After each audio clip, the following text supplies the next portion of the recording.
Audio Jungle.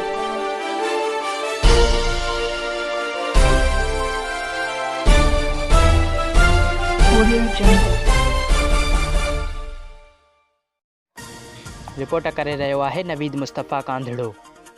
Sindh TV news Sukkur जो bureau chief ऐं senior सहाफ़ी शौकत नूनारी साहब ऐवान सहाफ़त कंदरा जी ऑफिस में पहुची सीनियर सहाफ़ी आसिफ बलोच सां संदसि चाचे जी वफ़ात ते ताज़ियत कई ऐं मरहूम जी मग़फ़िरत लाइ दुआ पिणु घुरी। उन मौक़े ते सीनियर सहाफ़ी मोहब्बत राजभर, समाजी अॻुवान उस्ताद कुदरतुल्लाह जागिराणी, सीनियर सहाफ़ी इनायत जागिराणी, उस्ताद शफ़ी मोहम्मद नूनारी, सीनियर सहाफ़ी आसिफ बलोच, शायर ज़मीर जागिराणी, शायर GM कांधड़ो, रेडियो नेटवर्क रोहड़ीअ जो RJ हिज़बुल्लाह गांगरो ऐं आयतुल्लाह गांगरो ऐं ॿिया दोस्त पिणु मौजूदु हुआ। Audio Jungle.